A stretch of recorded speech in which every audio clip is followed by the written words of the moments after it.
During his keynote speech at the Space Symposium in Colorado Springs, Colorado, Space Force General Chance Saltzman conveyed a straightforward message that the United States has entered a new era of space activities.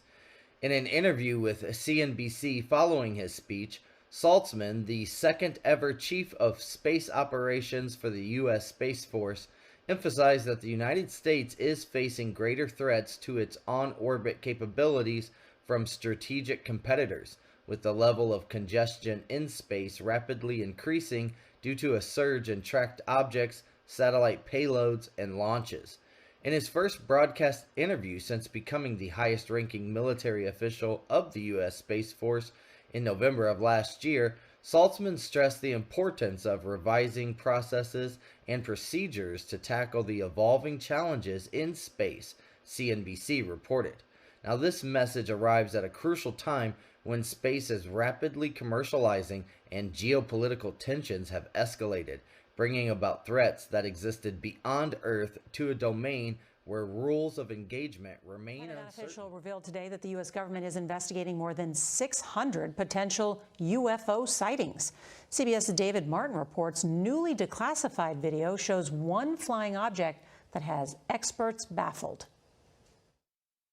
An American military drone conducting surveillance in the Middle East. Suddenly, an unidentified object zips in and out of frame. Slow it down, and it appears to be a metallic sphere. But where it came from and what it was doing remain a mystery to the Pentagon, one of many. We are tracking over a total of 650 cases. The head of the Pentagon office investigating UFOs told a Senate subcommittee the sightings are concentrated off the east and west coast of the U.S., in the Middle East, and the South China Sea. Here's a second video. The camera is watching another drone when an oblong object flies past.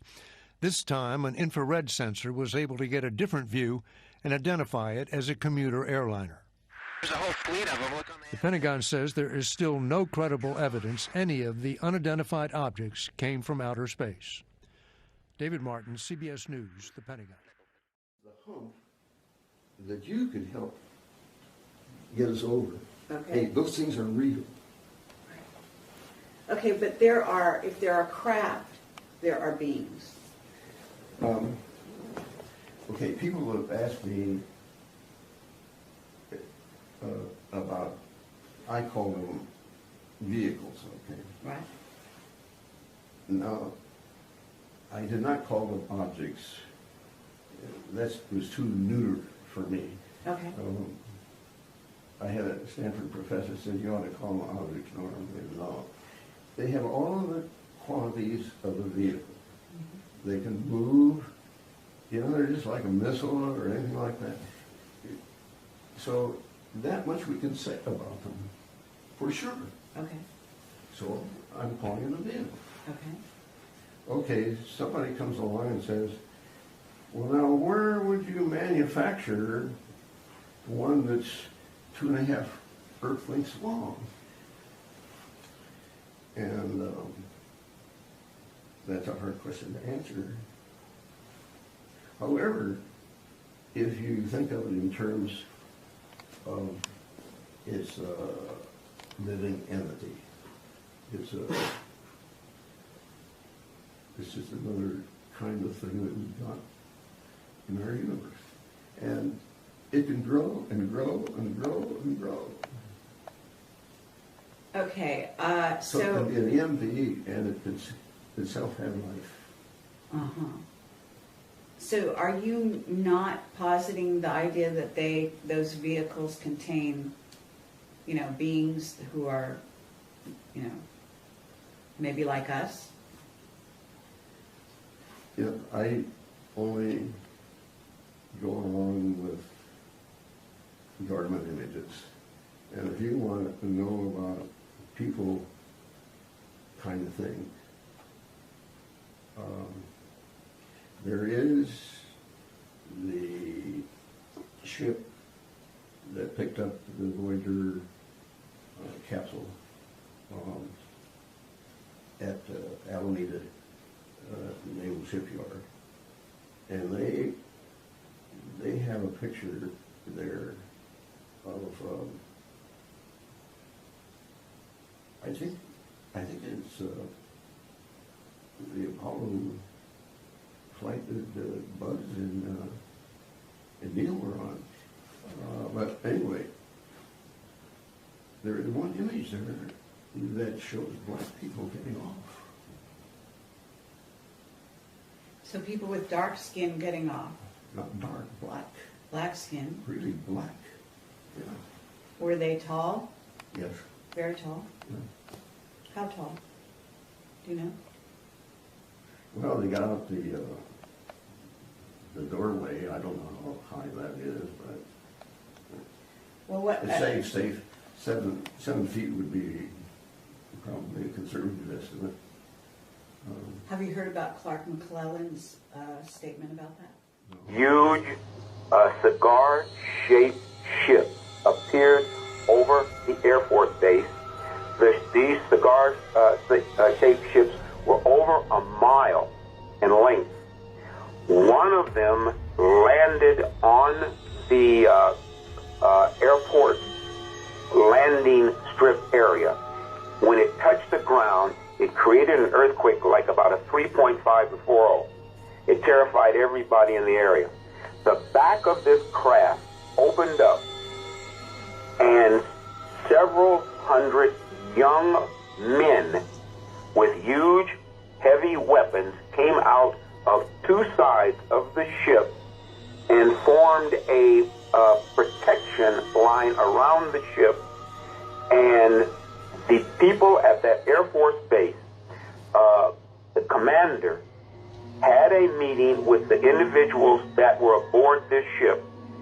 And this particular race that landed those ships and that are seen in these huge cigar-shaped ships, they are a black race. They look like African Americans.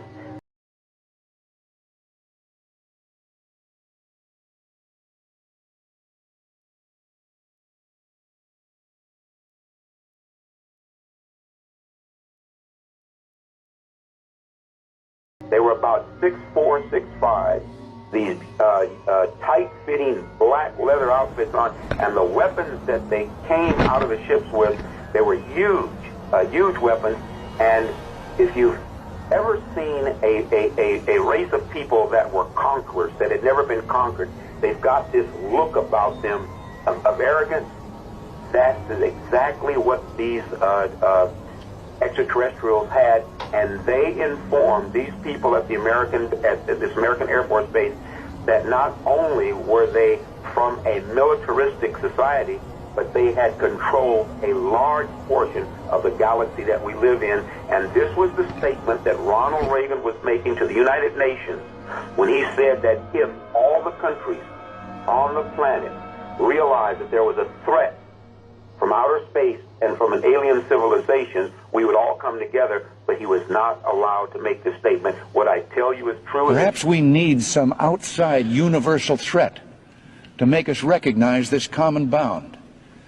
I occasionally think how quickly our differences worldwide would vanish if we were facing an alien threat from outside this world.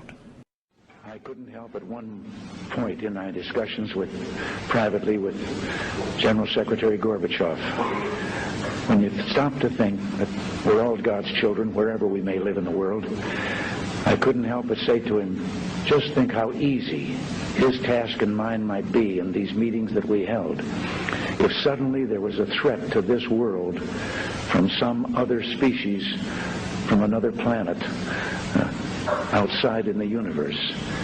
We'd forget all the little local differences that we have between our countries, and we would find out once and for all that we really are all human beings here on this earth together.